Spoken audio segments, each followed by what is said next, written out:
Let's hop right into it.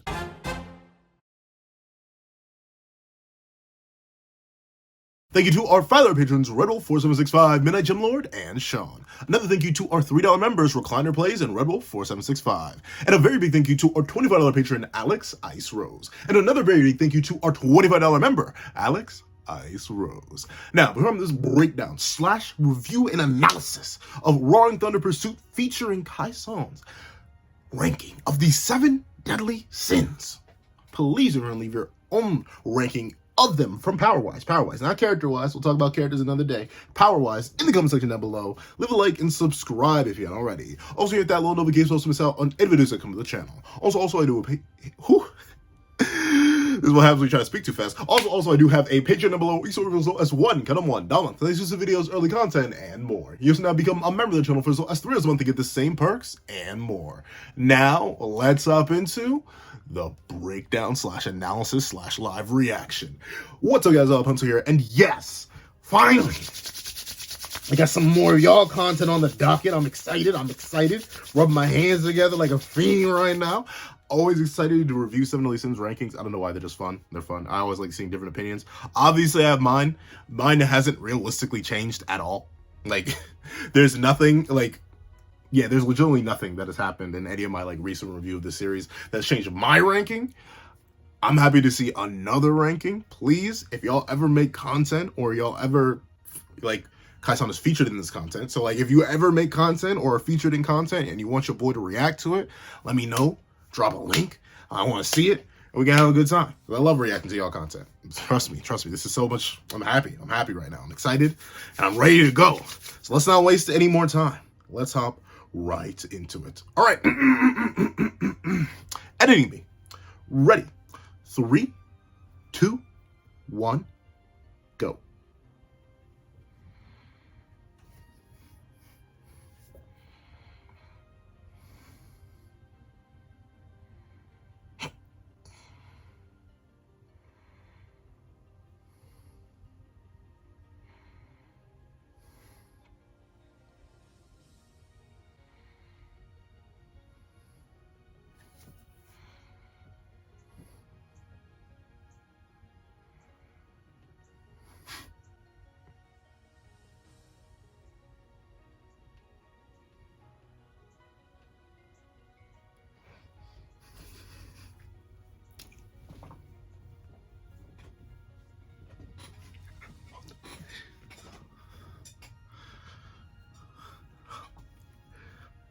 What it is, RT people. Hold on. Before you even hop into the ranking, that intro was fire. That was got my blood pumping early on. We haven't even gotten to the ranking yet. That was pure heat. Shout outs. That was beautiful in of itself. I'm excited. Oh, by the way, the link to the original video will be in the comment section. Now, I keep saying comment section. It will be in the description down below, along with a link to Roaring Thunder Pursuit's channel. Both of those will be down there. He's the original poster of this video. Bada bing, bada boom. Go check it out there. Fun fact, I pause a lot and I talk a lot. If you couldn't tell, I do. So if you want the original video, you want me to speed through it, not going to happen. But what can happen is you clicking the original video. I want you to go click there, leave a like. If you do come from this video and go over to there, say hello from me, or say Pencil sent you, or whatever. Something along them lines. I always like to support other people because, you know, support's good. So make sure you check out the original video. Leave a like, leave a comment on there. We gotta help the algorithm. we all gotta fight the algorithm together. So make sure you go over there too. We'll be pausing a lot. We'll be talking a lot. Make sure, if you want the original uncut video without me pausing every 5 seconds, go check out the original video. We're gonna be here for a minute. So let's hop right into it. W intro, by the way. I am back with a brand new video, and in today's video, I have a co-host here with me, Kaison. Go ahead and say what's up. What's up, people? Thank you for having me on here, Manny. It's so cool hearing y'all's voices. Like, I don't know, maybe because I always talk to y'all through the comments. Like, this is one of, like, the 2 voices I've heard from y'all, so this is great. Today we're going to be explaining, or ranking, I should say, the 7 deadly sins. This list is generally going to be going not in terms of pure power, but rather who we think consistently would win over the other, like, person above them. Or Diane's in last place, isn't she? You don't make that distinction in the fight between the 7 deadly sins. I Gowther's either going to be 6. Okay. I have my own list out there. You can go check out my own list. But off that specific, I mean, that's the main thing. Like, because if you go with base Diane versus amp Diane, then you always got to have base Diane at the bottom. She's like the weakest in all facets. No feats at all on any of the deities. No feats at all in terms of like, no, well, feats wise, non-existent. Numbers wise, non-existent. Amps wise, non-existent. So yeah, honestly, I smell Diane at the bottom. I forget. That video is a year old at this point. I personally have Diane at 6, but that's only when she's amped. And even then, she's only at 6. Because she still, like, does little to, if not no damage against the Demon King. She's just amped. And if you go with numbers and what Nakaba says outside of the narrative, I think Diane can only be amped up to 50,000. Which is literally far. like her power level can only get amped to 50,000. Which would, at least scaling wise, obviously we don't have numbers for everybody. Like Full Wings King doesn't have a number. Escanor doesn't have numbers for his like end of series self. Meliodas, Bond, King, none of them have numbers. But at least based on scaling to other characters who do have numbers established at the time, even like a hypothetical full amps Diane would still fall under every single other sin other than Gowther, who's the only person who would have a number lower than her at 35,400. If I had to take a guess. And I'm mainly saying that because they said it's not pure power. So, like, they aren't going to take the highest. Well, I'm assuming they're going to take the highest states. Or else Mel would be, like, 3. No, Mel would probably be, like... If you don't take highest states, Mel would be at, like, 5, realistically. Because base Mel, everyone above that has scaling to the Prime Demon King. Which base Mel really doesn't. I don't think... I need to reread that fight, but I don't think he does. So, but I'm assuming it's the ease of access. If you're going by who can beat someone in a fight, Mel can go Demon Market in an instant. He can pop Assault Mode in an instant. He can pop True Magic in an instant if they're using, like, Prime Mel. But someone like Diane needs to start... I do have it on me, by the way. Needs to start breaking it down. But let me stop theorizing. They're going to get into the list right now, so let me stop theorizing. Below them. And so, in that case, there's arguments for all sides. You know what? I'll take a hot shot. I'll try to guess their list. I'm going to think it's going to be Diane. Okay, we're going to go weakest to strongest. So Diane at the bottom, Gowther second to last. I've heard some freaky deaky arguments for Merlin, but I'm going to assume Merlin next. Then I'm going to assume King. Then I'm going to assume Bond. Then I'm going to assume Escanor. Then I'm going to assume Meliodas. If they're going with the one ultimate Escanor. If they don't want to do that, I think that's the list, but I'm just throwing it out there. I'm throwing it out there. Throwing my hat in the barrel. I haven't seen the video yet because this video was literally recommended yesterday. I think it literally dropped yesterday. At the time I'm recording, I think I saw it was like 16 hours. So let's see. I'm willing to take a look. Let's take a look. It's, you know, like you can pick your own ranking to an extent, but this is kind of what we consistently think is who would beat who, essentially. Yeah. For sure. So coming in at number 7 in last place, unfortunately, because I actually like Diane. Yes, would sir. Be Diane. Now, Diane... I knew it. She is equipped with the sacred treasure known as Gideon. This amplifies her magical abilities, her physical strength, her durability, all of her physical stats. She can convert and transform earth-like material and manipulate it into basically whatever she wants to, and actually... There was one scene towards the end of Sins where she was able to make a diamond tower, even though there really wasn't that much diamond to even be found, so she can like manipulate all kinds of crazy stuff. And she's incredibly strong and very durable. She's able to tank hits from like Mael. That Elizabeth said that one of Mael's attacks was literally going to destroy the planet. She tanked that. She was able to tank hits from Chandler. You could easily scale like his base. Even passively, like when he turned day into night as like Continental, and then like his second form, like fully bloodlusted, you could scale her off of that and get her really high and things like that. But I don't see her being too capable to handle some of these other sins, considering the fact that they're more hacked out and they just have better abilities and unfortunately better feats in terms of strength and speed. And when what I say, yeah, I knew it. Mainly because like. Diane is legitimately the most done dirty sin in terms of like amps. And that's when Gowther exists. Like Merlin gets amps every other week. Like every time Merlin appears in the narrative, she gets stronger. Why? No reason. There's literally never a stated reason for Merlin to get her massive amps, but she does. She just does. So that happens. King has like a defined amp system, like him going from no wings to small wings to full wings. Like that's a legitimate thing that makes sense within the narrative. Why his leap is so massive compared to the previous Fairy Kings who were born with wings, no idea. But there is a reason for that. Bond literally went into the hyperbolic time chamber. Of course he got a fat amp. And then he got a sacred treasure. Another girthy amp. Mel's the main character and also had like 15 years of development. And by 15 I mean like 3,000. So obviously he had the demon marks. Obviously he had the assault modes. Obviously he had the true magics. Massive amps. Escanor was a character who necessarily didn't, well, I'm not going to say didn't need amps, because by the end of the series, he definitely needed amps. Like, if he didn't go into Final Shine, bro would have been useless in the final fight. Like, he would have been as useless as Diane, ironically enough. He would have been as useless as Diane if he didn't get the Final Shine amp, which never necessarily gives an explanation. But regardless, he got amps too. Massive amps. Going from pre-Prime Demon King fight Escanor to Final Shine Escanor, massive leap in power. Like, it takes Escanor from, like, a top 25 character to a top 10. 10. Yeah, because the Chaos family's big. So, like, that's a fat leap right there. That's a massive leap. If not, you can make a solid argument for top 5. What? Arthur?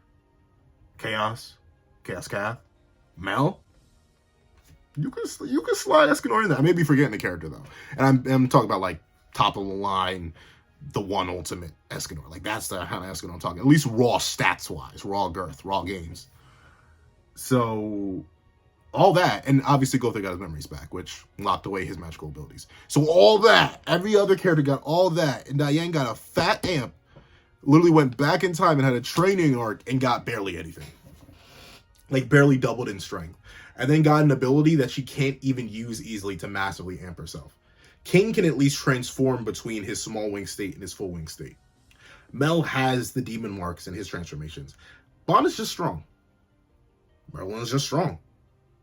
Escanor, he's also iffy, but usually when he's fighting, it's assumed that it's either near noon or around there or at noon. Diane just got nothing. Done the most dirty in terms of like amps throughout the entire series. But let me hop back into the video. Comes to Diane's speed, we do know that she's easily above light speed. She's able to dodge Gowther's attacks from his twin bow Harlot. In the guidebooks, it actually says that his twin bow Harlot is actually like manifestations of light, and she's able to outmaneuver that. But other than that, she's not really that high up there. We know that she can distract the Demon King when he was possessing Meliodas' body and like help her homeboys and, you know, set them up for some good attacks and things like that. But unfortunately, I just don't see her any higher on the list, like, unfortunately. Yeah, Diane is by no means weak at all. I think no one can say that. She's one of the 7 deadly sins. She low-key fought her. She's not even the top 15 character in the verse. Even in her most amp state, she's not even the top 15 character in the verse. Is that a lie? Am I lying? Am I fibbing? No, I'm not even fibbing. She's not even the top 15 character in the verse. One of the titular characters is not even the top 15 character in the verse. Not Gowther. I don't think Gowther can make an argument for top 15 either. But like, I'll run through it real quick. Arthur, Chaos, Cath. You may think that's cheating, but that is 3 separate characters. You would use them all individually in a versus battle. You wouldn't say they're all variations of Chaos. So there's those 3. Then you have Mel. Then you have Escanor. Then you have King. Then you have I'm not going in order, by the way. I'm just spitting characters who are stronger than Diane. Then you have Merlin. Then you have, heck, I mean, I'm trying to think of strictly just top 15 stuff though. Heck, if you include 4 knights, you have things like Lance. You have things like Mael. You can make a solid argument that Diane isn't stronger than any of the archangels because she doesn't do anything that's really like archangel worthy. She doesn't have any feats for that. So all 4 archangels go above her. There you go. You're already at 14, and then throw Zell in there. 15 characters right then and there. And there are still more after that you could still name. Chandler, Cusack, the original demon, the Demon King and all his variations, the Supreme Deity and her one variation. Like, there really isn't many variations for the Supreme Deity. But, like, there are so many characters that Diane falls beneath that is kind of embarrassing. Like, for one of the titular characters to be so fodder that they are... Could you make an argument? At least for base Diane. I'm pretty sure you can make a pretty solid... No! For base Diane, it gets even worse. But for even with amped Diane, you can make a pretty beefy argument that she's not even a top 20, top 25 character. Especially if you use numbers. If you use numbers, it gets even more tragic. That's how crazy. Like, I'm not even using numbers. I'm just using like pure like scaling and where her feet's line her up. She is fodder. I disagree. Is she strong? I mean, she is. She's physically powerful and all that, but she kind of fodder. Like, I don't know. Now I kind of want to do that. I kind of do want to make a list and just like go through every single character and be like, okay, you're stronger than Diane. You're stronger than Diane. You're stronger than Diane. And see where she lines up, especially in base. No DD, no Droll's Dance. I want to know where she scales. So I will do that. I'll just make a video listing all the characters stronger than Diane. Let's see. You know, she can perpetually increase her power. And we even see her put in, like, maybe a little work against the Chimera Endura, depending on how you feel about... I'll let him finish before I do. Because I do... Oh, you know, I'm not going to let him finish. I'm going to talk a little bit. But I do admit, she does pierce its head, I'm pretty sure. So it depends on where you scale the Chimera Endura. If you think... See, if you... Ooh, because she doesn't even dance there. So maybe not. Maybe that list may be off a little bit. Because she doesn't even dance there. And she does straight up pierce its head. So base Diane may be like a greater than Archangel level threat. It depends on where you put the Chimera Endura in terms of raw stats. Because if you just assume like all Endura are generally in the same category of strength, and like the Chimera Endura that's been in Endura for who knows how long should be a stronger Endura than like Monspeed and Derriere, who are like fresh out the cut Endura, then you could put her above Archangel level. You may be able to throw her up pretty massively. So who knows? Maybe it's a 50-50. Like, depending on how you interpret those scenes. But even though she may, in fact, have the physical advantage over our number 6 spot,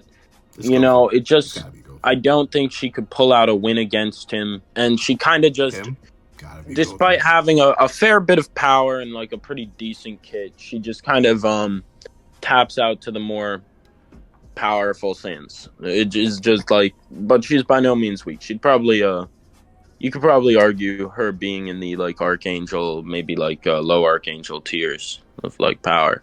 I guess. Yeah, I agree. At her full strength. I'd say, like, she's not even Archangel tier in base. But then again, if you take that, if you take that Chimera feat. If you take that Chimera Endura feat at face value, she's beyond Archangel tier. Because, I mean, like, maybe you could make an argument for Mael being above Archangel tier. But, like, scaling him to Prime Mel and taking Prime Mel at face value, being like, yeah, he should have been able to slam the Endura themselves, just in character, he didn't want to do it. It's like, there are arguments you can make. But personally, outside of that one massive juicy feat she's got against the Chimera, who has very vague scaling, you could go bonkers. You could go bonkers and put Diane super low. Well, let's see. Moving on to number 6, we've got Gowther. And Gowther, the Goat Sin of Lust, Tap in the dome, is actually a pretty weird character to place. Because, you know, he's not... Okay, before they get into why he's weird, I'm going to tell you why Gowther's weird. He has no physical feats. Like, none. Not zero. Zilch. None. And I realized his one physical feat against Dreyfus wasn't even a physical feat. I remember, it was in the power, that's a genuine mistake in the Power Levels Make No Sense video. I completely forgot that punch he landed on Dreyfus that managed to shatter him. Yeah, that was part of the illusion too. That wasn't actually even Gowther's physical strength. The man has no feats physically. Like, the only thing you could argue is, like, speed-wise, he's able to do things like tag the Supreme Deity, obviously able to tag the Demon King. But usually in those scenarios, what's going on? The Demon King was getting jumped. The Supreme Deity was getting jumped. Everybody was getting jumped. Ignore the dogs. I cannot control them. They ain't even my dogs. But regardless, there's so little to substantiate that Gowther's any, like, physical powerhouse at all. And he barely has any speed feats, too. Like, once again, he catches people off guard most of the time, which works for his abilities. And his hacks are fantastic. But, like, when you're trying to scale Gowther and you look back through the series to see where his feats put him, they're non-existent. They're, like, nowhere. Nowhere in sight. Like, I'm not sure. They're probably going to pull up feats that I'm just forgetting about. But Gowther is, like, one of the weirdest characters to scale in the series because he gets to do kind of nothing. Like, other than catch people off guard. And the few people he doesn't catch off guard, who does he not catch off guard? Like, I'm trying to legit think, like, who does he not catch off guard? I have no idea. Like, I'll let them pull up with the Carfax because I got nothing. That's why Gowther's so weird to scale. But once again, due to the numbers and due to him catching certain people off guard, which is something that Diane can't even claim to, yeah, I definitely I could put Gowther above regular Diane. Amp Diane is a little iffy just because, like, once again, Gowther's also kind of featless after his amp. And then the thing is, you kind of have to fall back on numbers there. And I'm not even the biggest fan of numbers. Sure, you could argue, like, being able to push the prime... That's the thing. You would be able to argue, like, pushing the prime Demon King up on Mother Creation would be a better feat than anything Gowther has. Because the Demon King could have, like, blocked it or was on guard or something like that. So that's what I do it. I'm pretty sure I put Diane above Gowther. But I don't actually remember. It's been a hot minute. But let's see. Much of a physical fighter at all. He does have some power to him. You know, as a doll form, he fought alongside the Commandments 3,000 years ago. True. In his, like, peak power. And, like, Merlin herself was like, you know, I can't really improve you anymore. You're already very well made.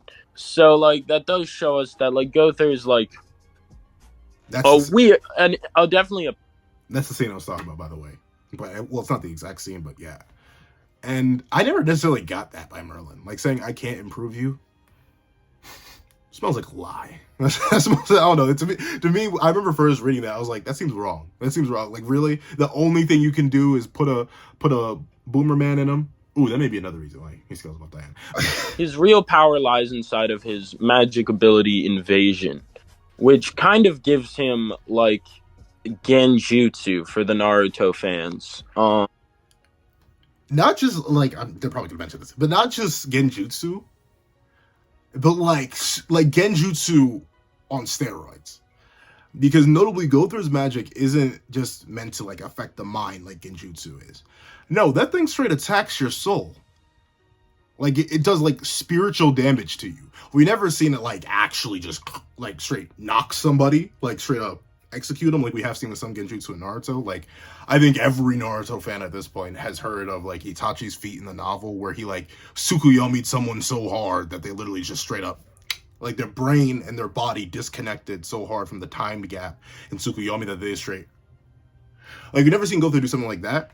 But with his ability to just casually rewrite memories, absolutely torment and shatter your soul from the inside, turn you into, like, he literally turned Dreyfus into a crying This is the scene I was talking about, where Gowther didn't actually, like, slobber knock Dreyfus. No, that whole piercing thing just never happened. But with that being the case, Gowther's ability is super duper bonkers. And I think that's why Nakaba didn't let him be too strong.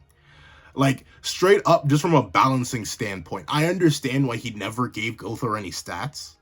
Because, like, if he did, he breaks the series. Like, if Gowther actually had some decent speed and strength scaling, he'd be unstoppable. And he's not allowed to be Mel. He's not allowed to be Escanor. So you can't let him have any decent strength or speed feats. And I know, like, it's hard to believe that Nakaba, or even manga authors in general, really think about power scaling in the way that, like, we fans do. But they do. They know. They know what they're doing. And that's one of the clearest things. Like, with Gowther and his balancing, with Lance and his balancing recently in Four Knights, and other characters and their various amounts of balancing, notice how the more hacked out the character is, the more, like, off-kilter the rest of their stats are. Like, it always has to be balanced. They either are really physically strong and really fast, but their abilities are, like, either mid-tier or lower. Look at Escanor. Look at Meliodas. Bond has a really good ability. I don't know. He just never gets to use it the way he probably should use it. So Bond's like an outlier to that rule. And kind of the same thing with King. But once again, if you were to ask me, out of all the kits of all the sins outside of Merlin, who literally can just pull anything out of her magic hat, who has the best kit of abilities? It's Gowther. Gowther's abilities are cracked. He can literally wipe your mind. He can just make you a puppet. He can either puppeteer you by, like, hijacking your entire body, and or he can just wipe your memories so you're just standing there. Sure, the memories can resurface when you're, like, faced with another memory wielder. Like, what? The people we've seen get their memories wiped by Gowther, I think they've literally only been restored by, like, massive cataclysmic events happening, like original Gowther spell breaking because of the contradictions that were appearing in everyone's memories, and or past Gowther literally gave Diane back her memories. So, like, we've never actually seen someone brute force willpower the memory alteration of Gowther. Bro, stupid snapped. And I think that's why, like, Nakaba was like, you know what? we're gonna take away the rest. We can't give you everything, Gowther. Let's nerf you a bit. And that's why he has no physical scaling. And that's what does him dirty against the rest of the Sins. Equal stats, Gowther messes up a lot of the Sins. Except for like maybe 2 who like know him. Like know how he operates down to a level and or have specific counters for Gowther.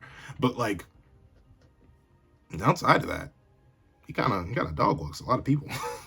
Gowther's a monster, a beast, don't sleep. But he's just fodder. But let's see what they have to say. Or like for the Bleach fans, he kind of gains like a bit of like Kyoko Soigetsu, where he can like manipulate memories in a way that just like messes with people's minds. But he's not only limited to manipulating memories. He's also like able to like bend your senses and your. If I had to do like a quick ranking of like the 3 main illusion abilities that everyone talks about, well, Gowther's not a main one in discussion, but like Genjutsu and Kyoka, those are the 2 that everyone knows about. I would put general Genjutsu at the bottom. Then I would put Gowther at the middle. And then I would put like high level Genjutsu, like Tsukuyomi, Kodo Matsukami. Maybe not even, because like Gowther and Kodo Matsukami are kind of on the same level. I'd put higher level Genjutsu and Gowther pretty much on the same level because they can kind of do the same things. Like Gowther likely could do the same thing Tsukuyomi did. He just never does because, you know, plot. And he can kind of do better stuff with it. Like being able to completely take over someone's body or rewrite their memory so that they are a perfect servant to you. Yeah, that's kind of a little bit better than Kodo Matsukami, especially considering Kodo Matsukami has like that massive limiter on it. Even just having to use the ability once a day is a fat limiter. And then I'd put Kyoka on top. Kyoka's just too broken. Especially with like Aizen post-evolution, Kyoka's way too broken. Like, I don't want to spoil Bleach. That's the only reason I'm not going to go super in depth on that, but Kyoka's so broken. That's why he's going to be at number 1. But still, Gowther's abilities are dumb stupid. Perception of like reality or like control your body movements. He has like such a weird versatile kit that just kind of lets him do some wild stuff. One of his most notable things is Nightmare Teller, which is kind of like Tsukuyomi, where something that he never uses after he uses it on Dreyfus. Like, look at Dreyfus. That's his soul, by the way. Like, that little tiny kid that's crying and, like, licking Gowther's toes, that's Dreyfus's soul, his consciousness.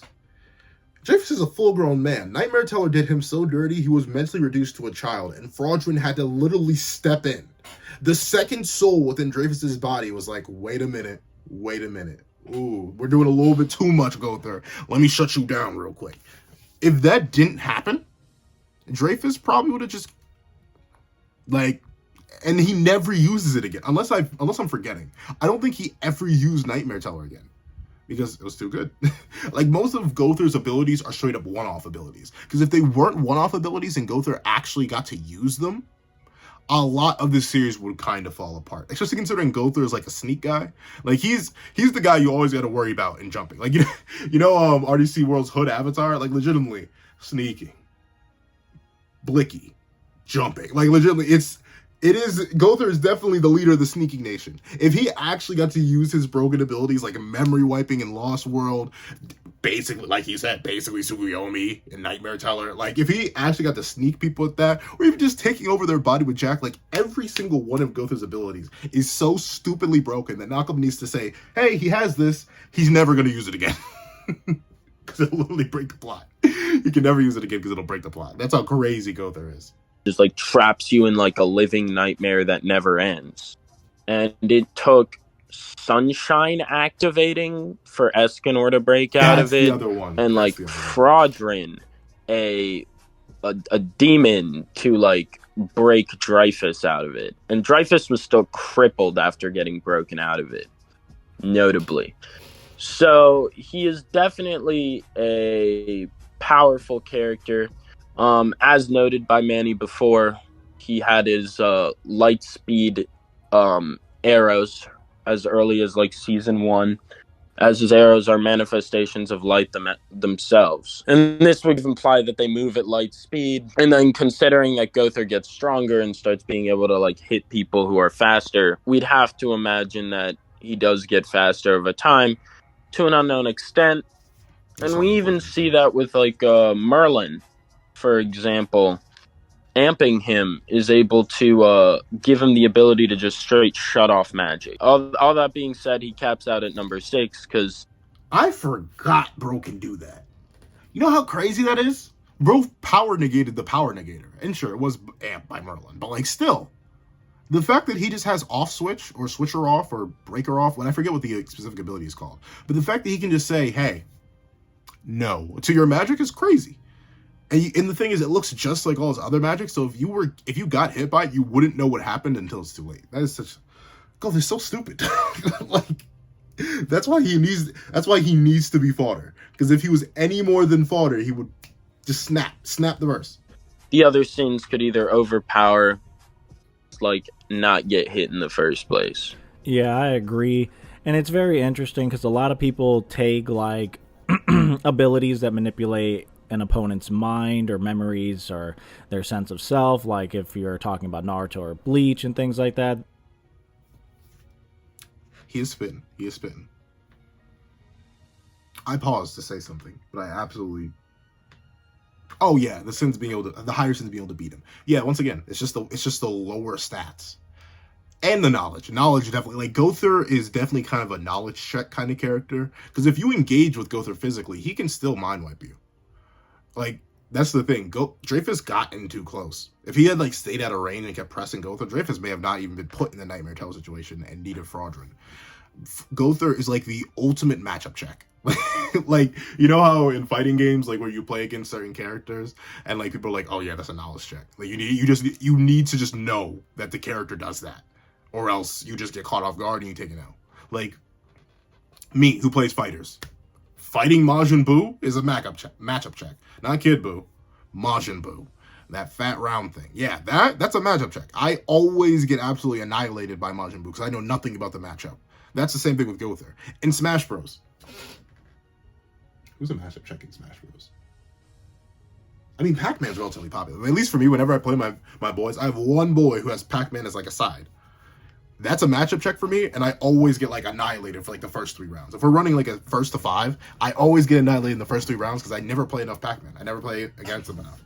And thusly, I usually get body bag. And Gowther's definitely that. But the issue is every sin above him who has the speed and or strength to immediately do something to him, either when they're in base or they instantly transform, they know everything there is to know about him. Or at least they know, don't get too close and don't let any of the light hit you. And all of them are more than fast enough and more than strong enough to make sure that win con for Gowther is never met. So they all pass the matchup check, and they all have the stats to beat him. It's a horrid combination for Gowther. It's just down bad for him. Some people in, like, certain fan bases will say, like, mental attacks are kind of like one-shot abilities. Like, they just genjutsu or suigetsu. And it's like, it's not really that crazy. Yeah, so Gowther, basically, his mental attacks towards his opponents aren't necessarily, like, one-shot abilities. Like, prime example would be, like, Mael. Like, he obviously could not fight him on his own. Like, if his mental attacks were just that superior to where he can just run up on anyone on this list and just mind hacks them, then that just wouldn't even make any sense because there's so many opponents that he just simply could not defeat on his own, regardless of his abilities. Man was gonna suicide bomb Mael. I may have to cut that out. I'm gonna say language, but ironically enough, I mean, I see what they mean. I do see what they mean. Like, Gowther doesn't automatically one-tap GG most people, but once again, I think that's kind of plot induced. Like, if Gowther, like right here, if Gowther just used Lost World on him, Mael would have been stopped. I mean, like, we know in Seven Deadly Sins, the more powerful you are, the harder it is for certain magics to affect you. That's why Merlin needs to start, like, amping Gowther by EOS, because characters are just too strong for him. But, like, if you're relative to Gowther, and he just touches you and wipes your memory, that is kind of a GG.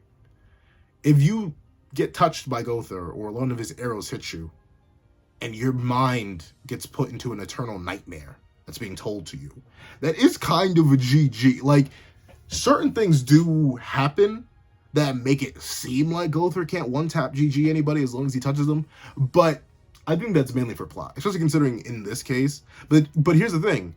They're right, in the sense that if he could have just beat Mael here, he would have just beat Mael, because he's about to detonate him.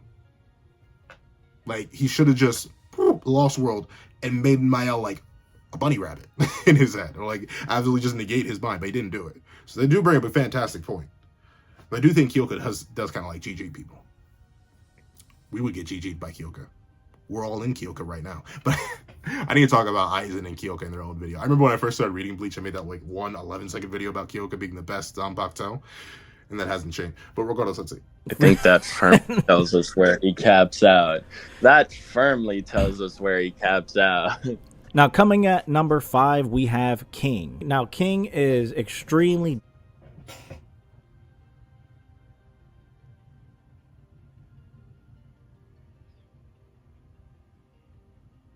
I'm intrigued. I won't comment yet. Obviously, this may be the King stan in me. I'm intrigued to see the argument. I'm not even gonna. I won't comment. Obviously, like my list will go King, Merlin, then King. But they got King at 5. Let's see what they got King at 5. Dangerous and very versatile. He has the Spirit Spear Chastity Full. This thing can take multiple different configurations or forms. He can summon like a large bear plushie for self-defense, or even utilize it to like box people. We also see that he can like dematerialize his spear into like a swarm of blades to completely overwhelm his opponents and basically hit his targets with like various different angles. He can also summon like these flowers that shoot laser beams and things like that. And I think he comfortably would sit above Gowther, because even though Gowther has his invasion and mind hacks, King actually has some pretty impressive speed feats, you know, going up against absolutely folding Mael while he had 4 commandments, and going toe-to-toe with Zeldris.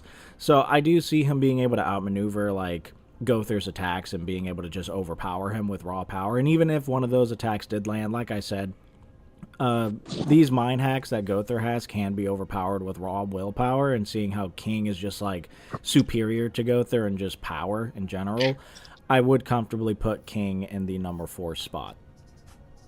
Number 4? Yeah, perfectly said. King kind of just like King has got a very versatile, strong kit, but ends up kind of folding if his versatility gets severely cut down, which is something people don't think about, when his opponent is a relative to him, because he can no longer use his multiple Spirit Spear forms as they get weaker. All right, so that being said, the next one on the list might surprise some people, and some people might be even a little upset we put her above King. Some people might be upset that she's a little too low. But next up, we've got number 4, Merlin. and that's Merlin. All right. Now I'm gonna need the Merlin arguments because you left out. I heard you left out that feat. He drew the life from the Demon King, the Prime Demon King. That's better than any scratches that Merlin got on Brody. Better than any scratches Merlin got on Brody. So I'm going to. I mean, here's the thing. I can take the guess at where they're gonna put it. I'm gonna take a fat assumption here and say it's gonna be the Kath stuff, right? But did Merlin even damage Kath? Like, did she actually ever damage, bro?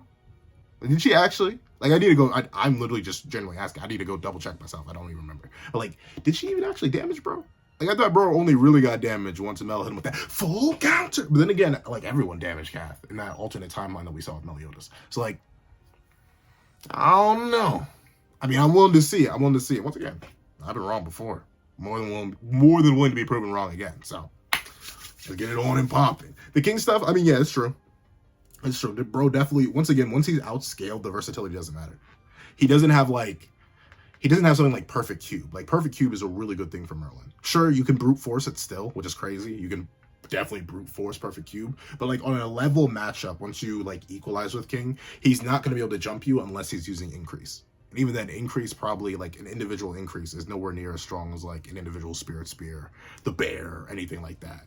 So the fact that Nakaba like nerfed King by saying, hey, when he splits the Spirit Spear into 4 things, they're weaker. Like, yeah, that really does him in. If he could jump you with all 4, he may be able to slide way higher because he could like sit in the shield, attack you with Increase and the Bear and the regular Spirit Spear like he did against Mael. But It's not in the cards. It's not in the cards. I'm intrigued to see the Merlin arguments, though. Let's hop into it. Merlin's the Batman or the Kisuke Urahara of the verse. You know, if you give her like 20 minutes, 10 minutes, she could probably find a way to beat most characters. And she'd probably pull out something that could even beat like a good few of the people above her. You could definitely make that argument. However, in a standard battle, they start at the same time. She is limited in her in the fact that she's just like, in terms of speed, she can't quite react as fast as like the top tiers or the people placed above her, and her defense is just not good enough to take their attacks. But low key defensively, Merlin's kind of cheeks. Like if you really sit down and think about it, what has Merlin ever face tanked? Like think real hard about it too. Like what has she ever actually face tanked? Like the only thing you could argue she face tanked, I think this is just going off the top of my head. Once again, I do not have all Merlin feats on catalog, but I think the only thing I directly remember her like face tanking relatively fine until she got put in a coma was Zeldris's, his flame attack that he fired through like her teleportation spell.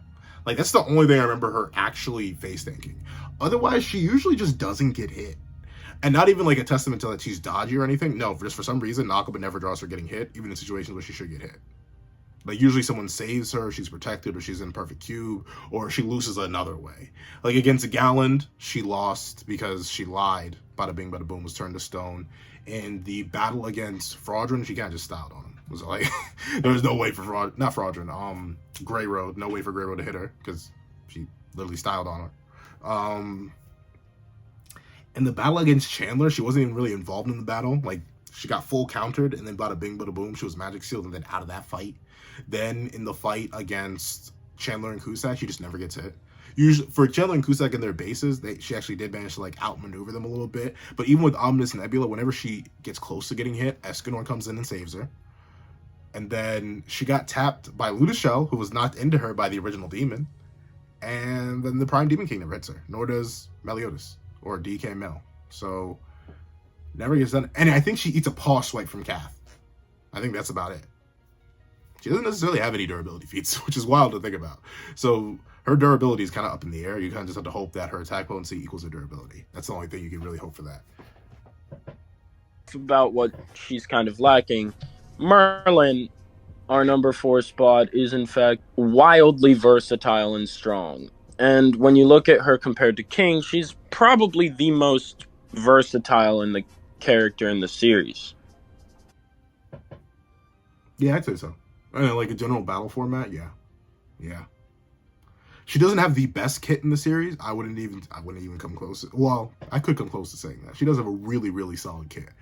But like she has a large quantity of abilities. But in terms of characters with she has a large quantity, but in terms of like comparing her kit to other characters have better quality. Like Zeldris has a better kit because he literally gets to negate all magic. Or like Prime Zeldris, what I can call Prime Zeldris with the Commandment and the Demon King's power. He has a better kit on the basis of him negating all magic. That's better already. The Demon King has a better kit because of the ruler. Once again, just negating all magic, that's better. And I even say the Supreme Deity, with how limited the Supreme Deity's kit is, being completely immune to physical attacks and being able to completely diffuse most attacks in the series that are like based around light or energy or anything, stuff like that. The Supreme Deity only being susceptible to darkness or darkness-infused attacks, crazy, really solid kit. But that's once again the quality versus the quantity. Merlin just has everything. She literally has every learnable magic skill in the verse and then some exclusives too. Plus the Infinity. Yeah, she really has definitively the most expansive kit in the entire series, I'm pretty sure. She can do anything from elemental manipulation and like firing fire and ice and other just random cacophony of like spells. She has like basic little illusions. She can create curses. She can like teleport. And this is all like just regular stuff. And then going into her high tier stuff, she's got stuff like time stop. She has like rage. I mean, they may mention this, but to be fair, she cannot use time stop regularly in like a common battle format because she always needs prep with time stop. Like in the battle against the Demon King, where we see her use Chrono Coffin, that took forever. Like she needed Escanor, King, and more to all back her up so she could do that just fine.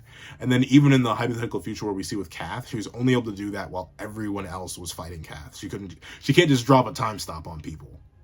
Like I that's a lot of people's win con for Merlin. She's just like, oh, she's just gonna Chrono Coffin people. Not necessarily in the middle of a fight. Unless if she sits in perfect cube and her opponent's relative to her and has no way to negate the perfect cube, then yeah, she can time stop somebody, but we've never even seen her attempt that combo. When realistically, well, it wouldn't have worked against the original Demon because the original Demon has absolute cancel. So, unfortunately, the only situations where we could have seen her use it, she doesn't, because she uses it against the original Demon and Zeldris to try and stop the Demon King from being resurrected. And she uses it against Kath in a hypothetical timeline that technically isn't even canon. It is canon, but it isn't canon, if you know what I'm saying. Like, it's a possibility. I kind of use the stuff from that to prove I think it's a little bit canon, but it didn't actually happen. And even then, she didn't sit in perfect cube. So that's like a shove a controller up her butt. Most optimal play. Like, you always, any battle she's in, unless her opponent has like magic negation or ability negation, she should always just perfect cube Chrono Coffin. That's like the perfect combo. It's the instant 1-2 to win any fight ever. But she never does that. So I wouldn't say Chrono Coffin's a viable part of her camp. Everything else they listed, yeah, she can just do it. She can just drop it just like that. Is that like just exterminate life? She can make her teleports last like forever. She has a cube that negates all magic. She herself has the ability to just like negate magic. I mean, the cube doesn't just negate. I mean, I guess that's a way to put it. Like, perfect cube doesn't just negate magic.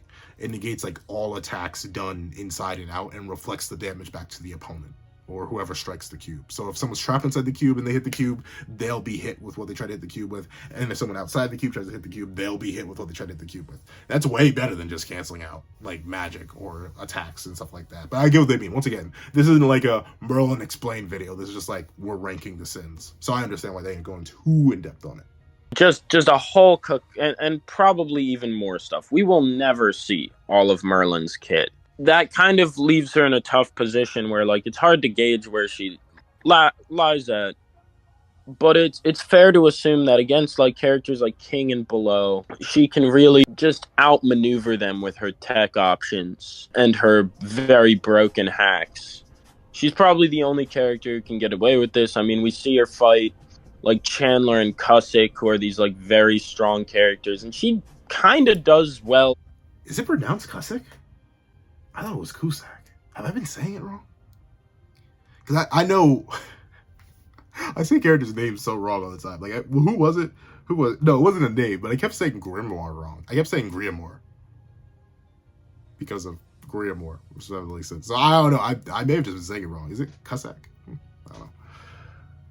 On her own, she manages to Uno reverse card Cusick's soul manipulation, and just like no, I'm actually the one tormenting your souls now. You know, yeah. She no, you. She can just like, she literally was like, yeah, I actually lied about my time stop spell. I delayed that for like 10 minutes so that Meliodas would, like the Demon King would possess him. And then we see in the Kath fight that she can just like pull language in like almost no time. Takes her like a few seconds. And I'm like, well, I wouldn't say that.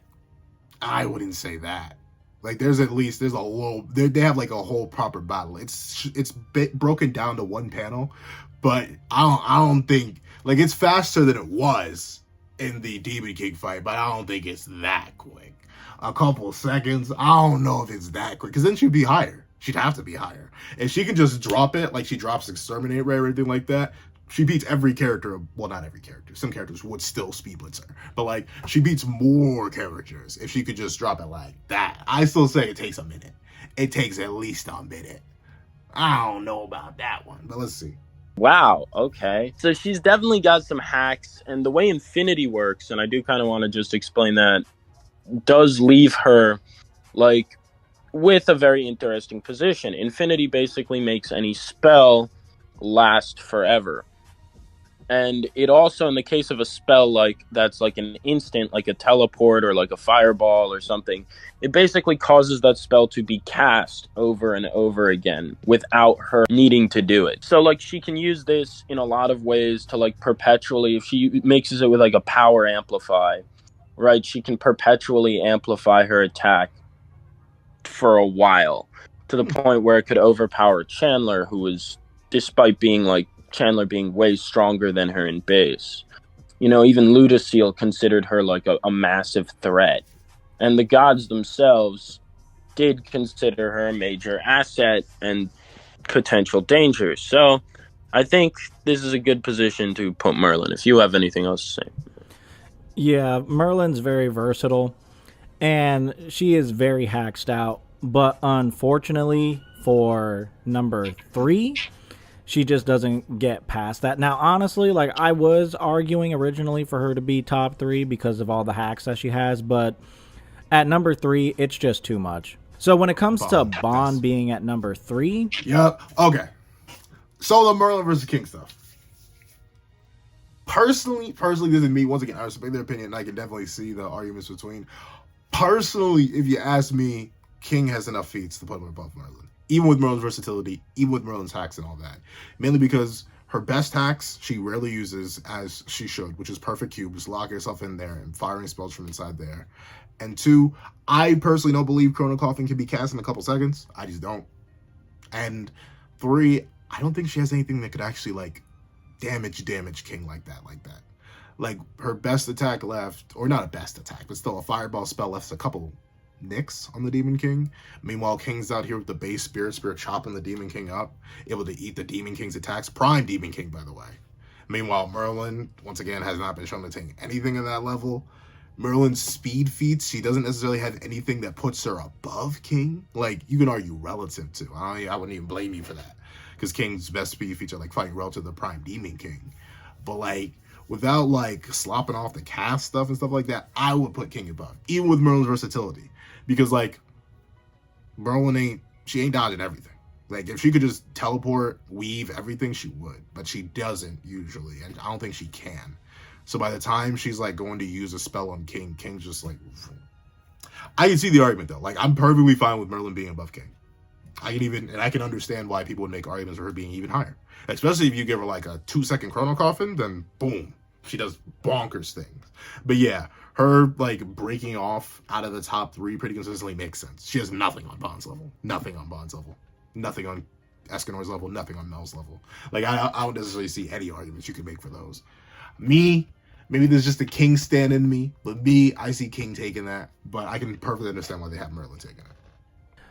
the reason why Bond would beat Merlin in a straight 1v1 fight is he blitzes her and rips her heart out, if I had to take a guess. simply considering the fact that this man don't play no games. He has physical hunt, which robs his opponents basically physical stats, and then like he adds it onto his own. He has snatch. He can take away like people's organs and things like that. And Merlin's magic is primarily like her magical abilities that brings forth all of these hacks. You know, they're magic fueled, and he can just steal that from her. And not only that,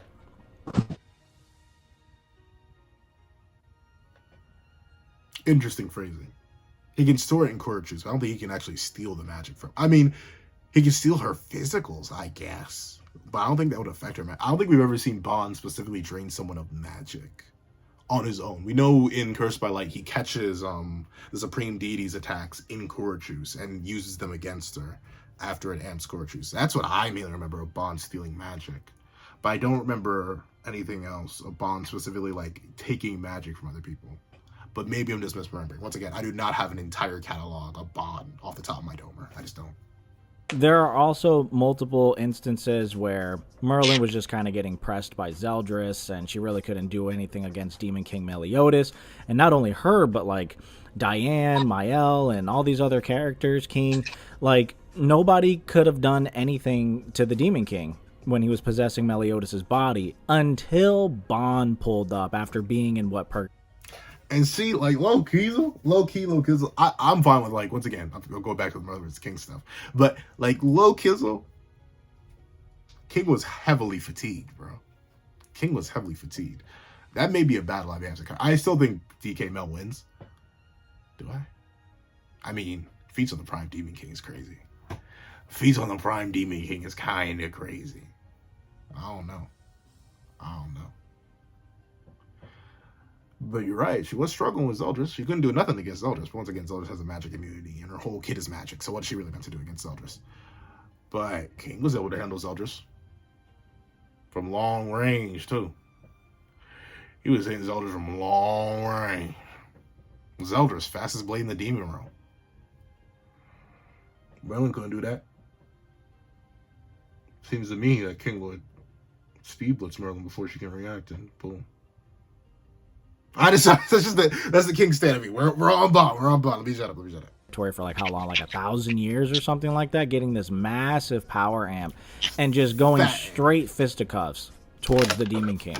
Like, Bond just honestly has like better showings and things like that, and I would honestly, even though as simplistic as Bond is in comparison to Merlin because of how hacked out she is, I do see Bond taking that with like mid diff, and if you wanted to like give her the benefit of the doubt, she might win with high diff. It is controversial because like she is very hacked out. Like I said, I thought she was going to be at number 3, and I argued for her to be at number 3, but Bond is just too much of a beast. He's really a menace. Like Jeez, but yes. Bond slam. Like, I would say straight up a low diff fight. Like, bro, I mean, like, once again, unless you slop off the cast stuff and you slop off the scratches on the Prime Demon King, she has nothing that puts her relative to Bond. Bond would literally low differ. Like, especially if, let's say the two are, let's just drop it. Let's say the two are bloodlusted and they're just like, we're putting them 10 feet apart, they need to fight. Bond crazy hunts GG's her before she can even perceive him. Once again, this was Bond, that like perception blitz full wings king. Like, he straight boop boop was gone before King could even really react. He would do the exact same thing to Merlin, but instead of just dashing by Merlin, he would tear her heart out. And notably, that was before Corchus. All of his feats that really definitively put him above Merlin are before Corchus. Once he gets Corchus, that's when he starts hitting that Prime Demon King level. That's when he starts swinging even higher, because, you know, Sacred Treasure amps are crazy. So he uses hyper concentration and easily blitzes Merlin. I think it'd be a low-key a negative diff fight. That's how draft, especially since Merlin has no durability feats, not a single one to her name. That would be tragic. New panic. Like, I swear, I think there's like a massive gap between 3 and 4. Regardless, like even if you were to swap King and Merlin and say Merlin's 5 and King's 4, I'd still say there's a massive gap because of how hard Bond power clips. There's the top 3 sins, and then there's the rest of them. There's the top 3 sins, the middle 2 sins, and the bottom 2. That's it in terms of like large power gap. Let's see. It's on site. Like, he's taking anybody out whenever he gets the chance. I mean, like, go ahead and ask Melascula. Like, bro just turned invisible, snuck up behind her, and snapped the deck. Like, he wasn't playing no games. Yeah, no, Bond definitely is the type of character to, like, go for the kill. And he's very tough. A lot of people in the Sins community, you know, they might argue, like, he's not that versatile. But I'd say, like, his versatility is what it needs to be, right? He has attacks that can instantly kill you, and he has the ability to make you unable to move. And, like, if you're equal to him or weaker, he just beats you. Like, you cannot beat him.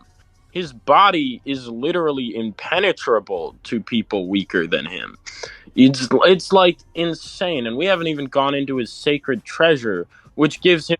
Yeah, okay, so I'm about to hop into Corchus. So, like, yeah, that's the crazy thing about Bond. That is legitimately the insane thing about him. If you just are not physically strong enough to harm him, you lose. If you have equal stats to him, you lose. It's the quality versus quantity thing that I brought up with Merlin before. Merlin has a fat stack of hacks. A long list of abilities. if I were to make like a proper Merlin explain video or just to break down her entire kit one by one with actual like decent explanations and showings of when they were referenced, stuff like that would be like an hour-long video at a bare minimum. A Bond, like a Snatch explain video, maybe 15 minutes. 20 if I'm feeling generous, like being completely honest with you. But all of the abilities are such high quality that it doesn't matter. Zero Sign, the ability to completely erase your presence, not just visually, not just sound-wise, but also magically in a verse of magically adept creatures, bonkers.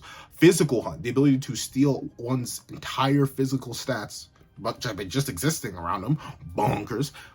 Hunter's Festival, the ability to AoE steal stats, such as stamina, physical strength, speed, all that, from opponents, bonkers. Crazy Hunt, regular hunt, like legitimately, the ability to just casually tear out organs, teeth, anything like that, bonker. Like, bro has such a solid kit. It is insane. It is insane. Bond is so stupid when you just think about his abilities. Does he have the best kit? No. But he still has like maybe I may have to do that video. I think about it. They may have inspired me. I need to do that video on like top kits in the 7 Deadly Sins verse because there are a lot of options. A lot of options. Let's see. Borderline Sage mode, and lets him kill you from miles away. Like it lets him like absorb the Supreme Deity's God Thunder. Like she can't be harmed by physical attacks, and he just like presses her with like he's insane. And like you could even argue in some cases, similar to how you can argue Merlin could go higher, you could even argue he should be at number 2, though I think we can agree that number 2 just takes it a little too consistently. And number 2 would be Escanor. And, you know, it's crazy. You know, I just slopped off Bond to, like, the ultimate extreme. Like, they slopped off Bond. I slopped off Bond. We should all slop off Bond. Elaine slopped off Bond, too. But regardless, it is wild how easily Escanor stomps. Final shining up. Bond, if you were to blind, like, straight up restrict a 7 Deadly Sins fan, like, say nothing after chapter 305 exists. There is no Prime Demon King. There is no nothing. Like, legitimately, when the series started having epilogue chapters, you ended right there. Escanor would get washed by Bond. Like, it'd be disgusting to watch how badly he would get absolutely eviscerated by Bond. Even the one most likely would get absolutely eviscerated by Bond through scaling directly to Demon King Mill. But that one fight, all bro needed was that one fight to shoot him through the moon. Like, bro went from top 15, maybe not top 15, if you're talking about like pre-DK fight.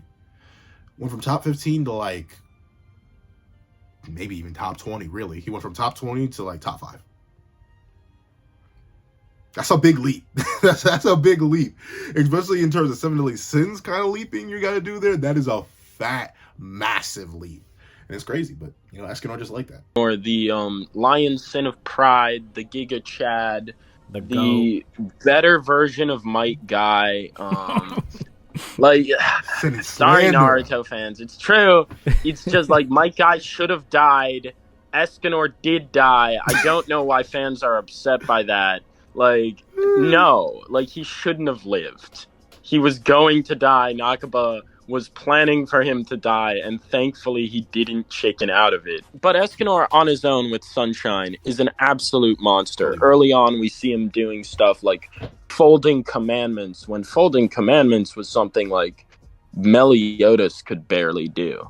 Right? We see him at nighttime just decide to be powerful and like manage to like and manage to just like hit Droll and Gloxinia and like temporarily KO them long enough for Meliodas, who was stated to be like, they even stated in that fight, it wasn't that Meliodas was stronger, he just took the advantage opportunity and was such a good fighter that he could like keep them off their toes. So like Escanor was able to hit them so hard that one person was then able to 1v2 them. I mean, like, you know, that's might be a bit of a stretch, but this pales in comparison to how strong Escanor gets in his final use of Sunshine.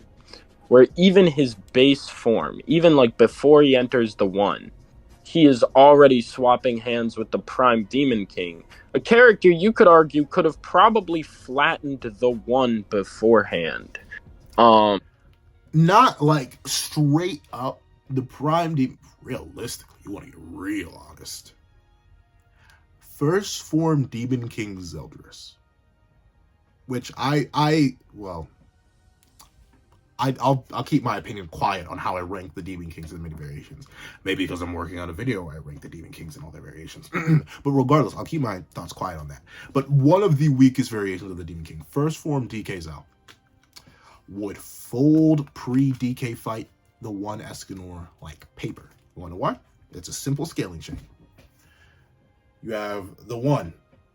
You have post-resurrection serious assault mode Meliodas. You got a Prime Meliodas. You then have the Demon King from 3,000 years ago, which was only at 50% of his power for all we know. Then you have DK Zal. That's like 4 people. I can't count. Probably less. That's like 3 or 4 people above the 1 pre-DK fight. Then Final Shine Escanor comes in and absolutely annihilates. Like, what that Final Shine Escanor would one-shot the DK Zal, first form DK Zal. That's how crazy it is because of the Prime Demon King scaling. It is bonkers how much Escanor leaps. But like the one we see against Zeldris, the one we see against Mel, who managed to like beat these characters, but against Mel he took a lot of damage. Against Zeldris was able to guard an attack. But now here he's pulling out like with no sacred treasure. He's just swapping hands with the Demon King, and he's losing at first. But then noon strikes, and he enters this final version of the 1, and he just starts trading blows in like this epic WWE matchup.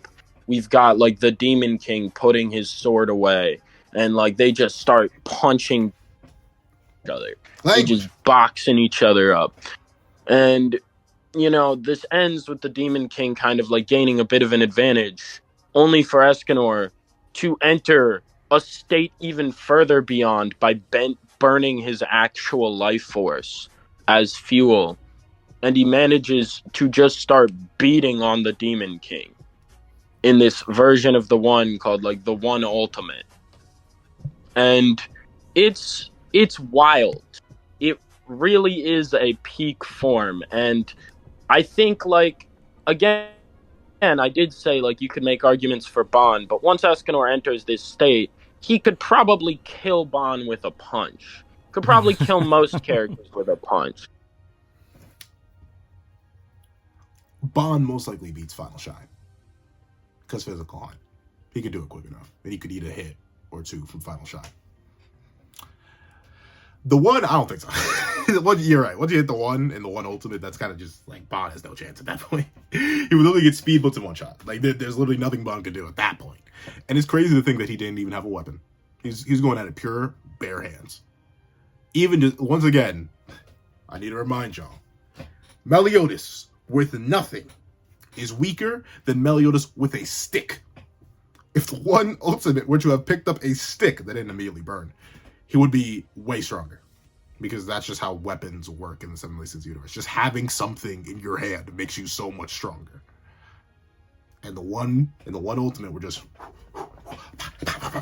like straight bobbing and weaving, moving and grieving, like straight up. Like, don't sleep. They are Escanor is absolutely bonkers by his end of series self. Can you imagine if Rita wasn't an awful sacred treasure? Bro, it would be crazy. His passive heat is probably wiping commandments. Like if you are below, like if you are not like Archangel, you're like dead if you're against Escanor just by being there. So that's wild. He's definitely a monster, but I don't think he quite matches up to our number 1. And that I know that makes some fans sad, but he is forever the number 2 of the 7 Deadly Sins. Yeah, so coming in at number 1, we have Meliodas. Now, just like with the Bond versus Merlin being a bit controversial, like I understand like some 7 Deadly Sins fans will say Escanor versus Meliodas would be a bit controversial. Some people, I don't know how though. Like Escanor fans, like let's sit down and have a conversation, Escanor fans. Like you level with me real quick. How is it? How is it? Like, tell me. How is this a controversial fight? Like, I know they're saying this to be charitable. How is this like, how? How do you see True Magic Mel and believe the one ultimate stands a chance? I'll give you base Mel. I'll give you base. I'll even give you base Mel up against Final Shine. I'd give it the Final Shine pretty confidently, because once again, base Mel is nothing on Prime Demon King. There's nothing that implies that. Specifically, base Mel in 7 Deadly Sins. Base Mel in 4 Nights. That's a different story now. But like, base to base, Final Shine versus base Mel, I'll give you that. Demon Mark versus Final Shine, I'll give you that. That's an even fight. Right there. They be slobber knocking. Assault mode. Y'all Escanor fans won't like me when I say this, but low Kizzle,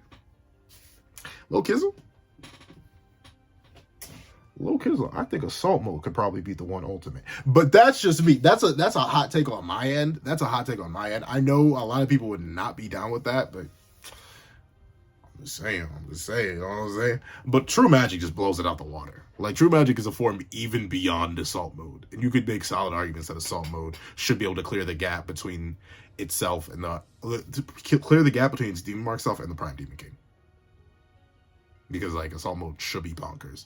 But, you know, I want to know, Escanor. I want to know why. Let's see why they say it's controversial. I want to see if there's any argument, because I've never heard a good argument for the one ultimate versus True Magic. I just never seen that. But who knows? I haven't seen much. So drop it, Escanor fans. I want to see it. People might actually scale Escanor above Meliodas, but when we actually dive into this whole situation, we're not going to sit here and act like Meliodas wasn't holding back against the Demon King when possessing Zeldris. Like, honestly, like, he could have entered...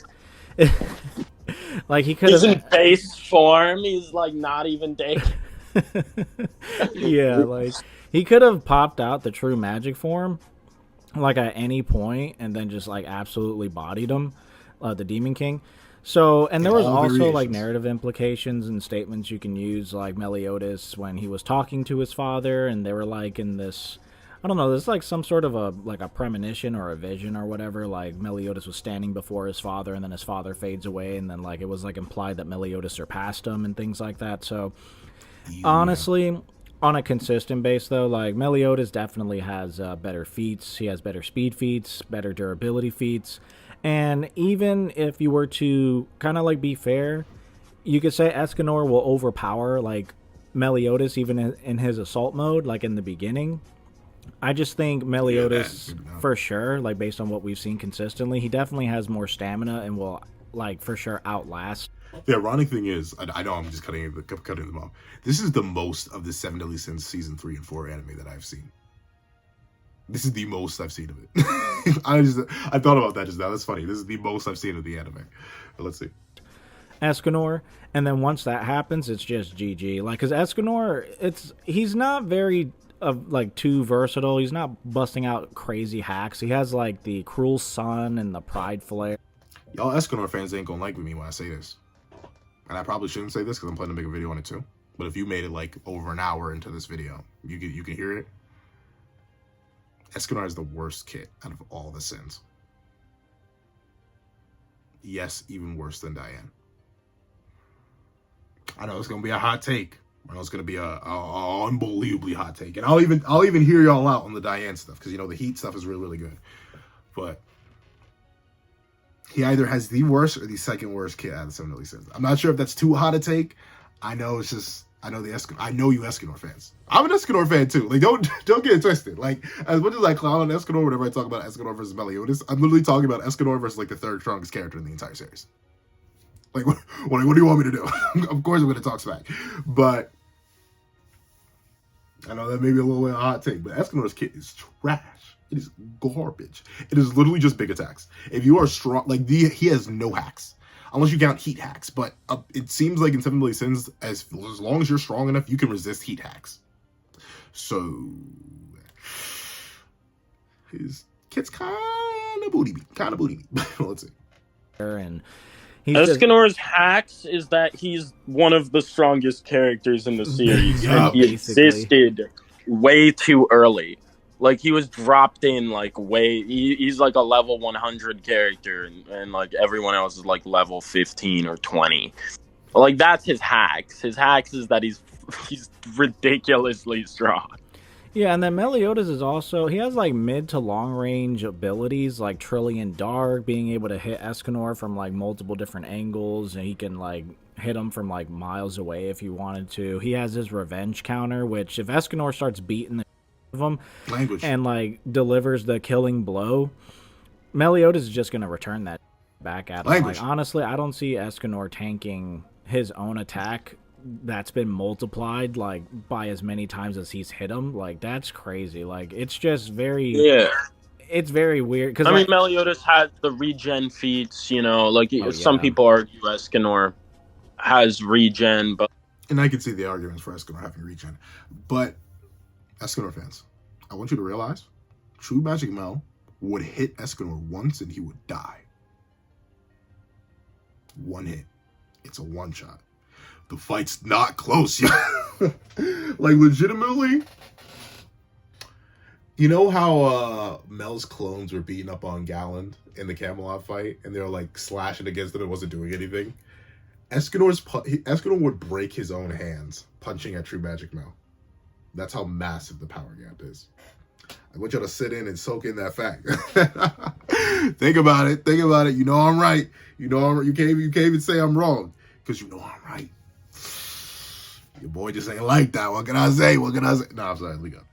in the one, but like even one, he doesn't. For those wondering, his body is like Nakaba doesn't draw the damage, but Merlin literally states that Escanor was very damaged after the like Meliodas fight, so we know he doesn't regenerate. That's okay. Notably, that doesn't debug regen, because the main idea that everyone has for regen is when he gets impaled by Meliodas, grows a bit bigger, and then his stomach wound closes up. He kind of just has demonic regen. Because, like, notably, it's something that's noted multiple times by demons in the series. Yeah, when they heal, they don't actually, like, heal. They don't. They just recover physically. The damage is still there. That's why Goddess regen is actually broken and Bond's regen is actually broken. Like, they genuinely heal and regenerate themselves. Demons put themselves back together. They, like, reform themselves, at best. They much more have reformation than regen. That's the same kind of thing that Escanor has, but it's to an even lower scale than the demons. Which is why it is still good. But bro does kind of have a little bit of regen. A little bit. Just low, very low. I'd say like low-ish. Not even low-mid, just low regen. That's dumb. He actually sustained all those injuries. It's just Nakaba didn't want to draw them. I think a very in-character point to bring up, since we're doing like an inverse versus battle kind of, due to Escanor's pride, I think he wouldn't even dodge the revenge counter.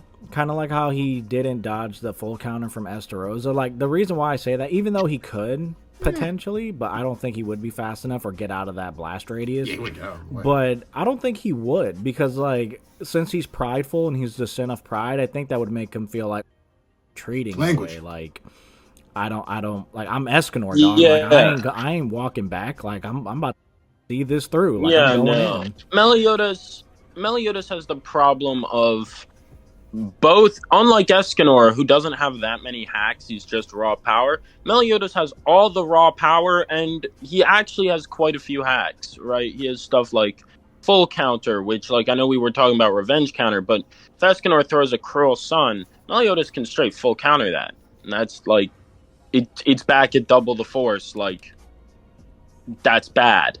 Bad. Or, like, whatever, like, prominence flare or whatever he used in the last in his attack against the Demon King, when he was possessing Britannia itself. So like he's definitely like not gonna be able to, even if you wanted to give him the edge over power in like assault mode Meliodas, he's not gonna be able to, as you said, like handle that like constant regeneration that he's probably not gonna be able to overtax immediately.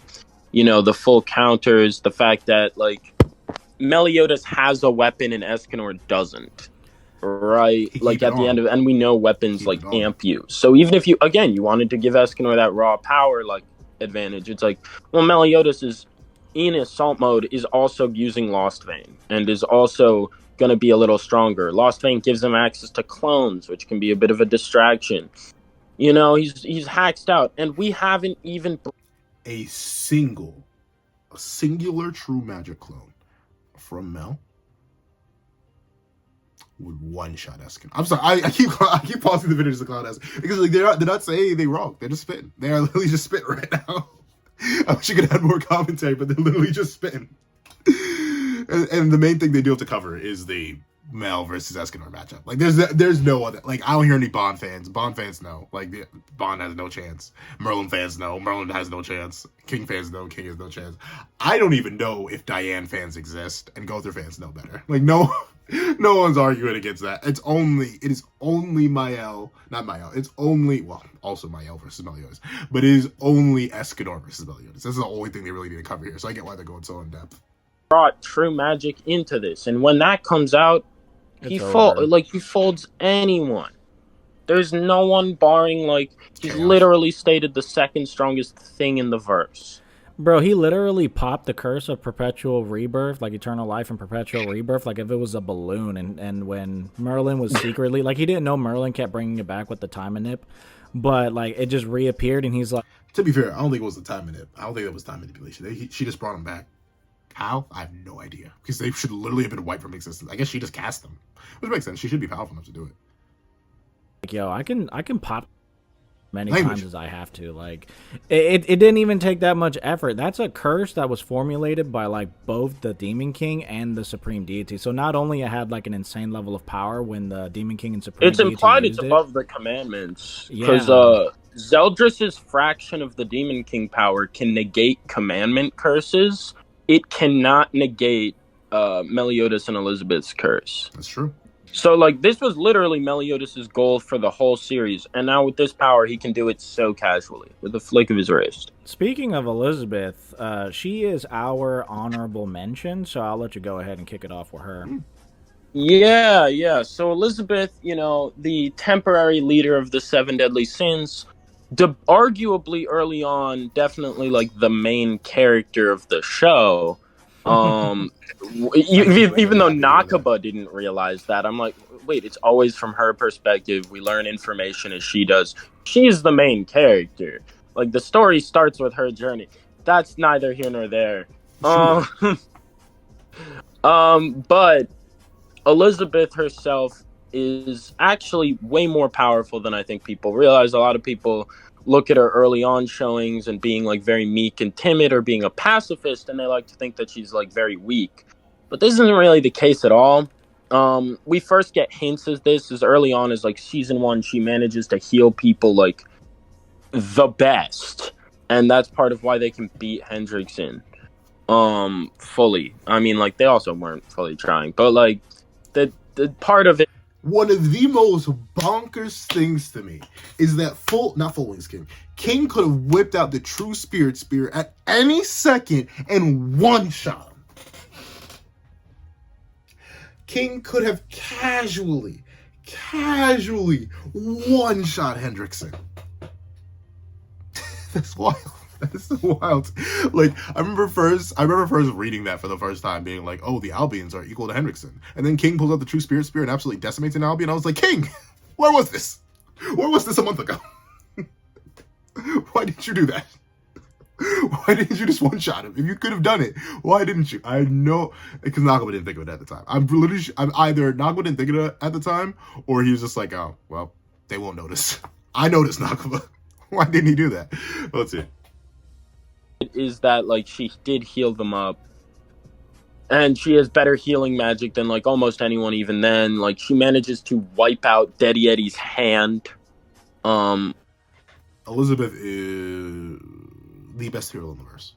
Hands down the best hero in the verse. It's not even a debate. Like, she can literally heal anything. Soul damage, mental damage, physical damage. She just heals all of it. She's able to negate Zeldris's curse from inside of Merlin's consciousness somehow, because she can.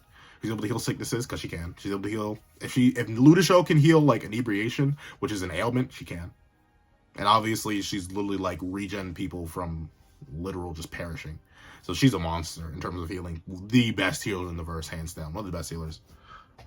When she's still not even, like, got her full memories back yet. Yeah, and Daddy Eddie is the same commandment that can, like, you know, box up, like, archangels. She's tough, so... Elizabeth being able to just destroy her hand is pretty impressive. And then we've got situations And that was like pre-full memories.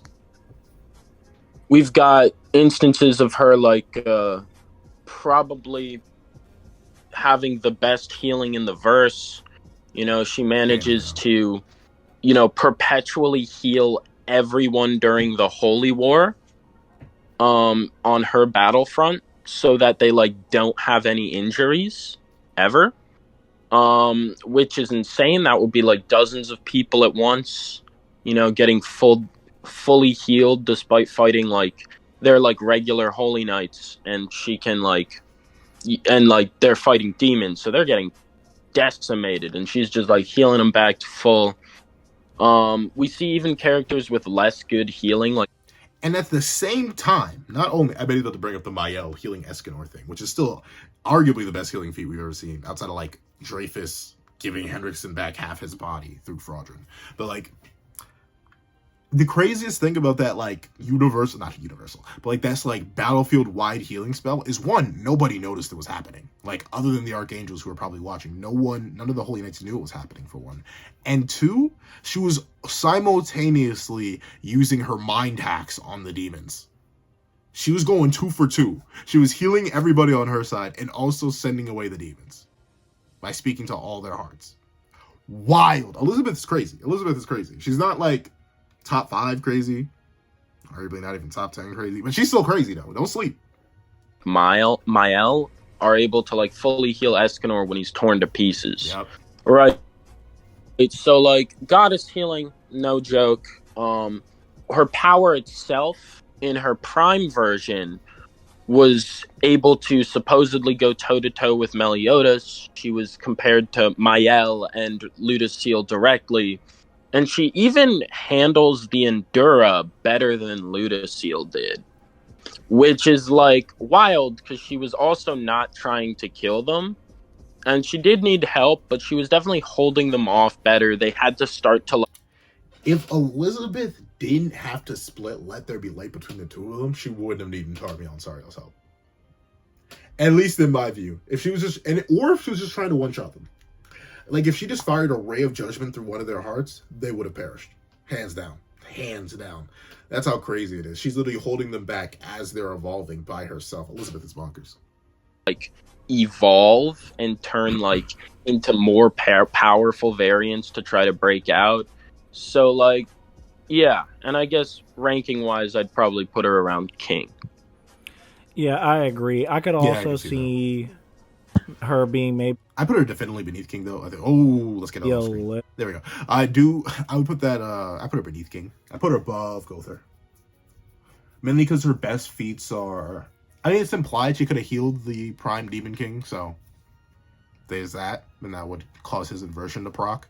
But, like, her best feat in the entire series is what? Leaving scuff marks on first form DKs. King has feats on Prime Demon King. Merlin has feats on Prime Demon King. Bon has feats on Prime Demon King. Obviously, Escanor has feats on Prime Demon King. And Mal has feats on Prime Demon King. So, they all have feats that put her above. But she's not fodder. Don't sleep. Don't sleep. Stay woke. Stay woke. Don't sleep. Don't sleep. Don't sleep. But she's not like top. A little bit higher or even, a little bit lower. But King, that's a very fair safety net. Obviously, there are points in the story where you can like give her a little bit of a highball and get her somewhere close to like Merlin, things like that. So yeah, there are arguments for that for sure. And yeah, there are definitely arguments. I could see like the point that she'd be 4 or 5 is what I should say. She's 4 or 5, like spiritually. If you were to put her on this list. Just because, like, again, those high-end feats, even what we see, Nakaba shows us so little with her.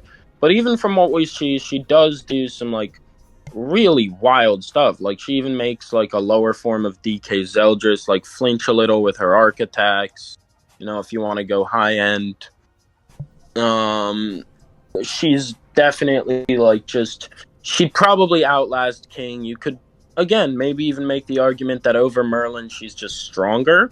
But Merlin might just win due to hacks, so like 4 or 5. Just a good placement for her.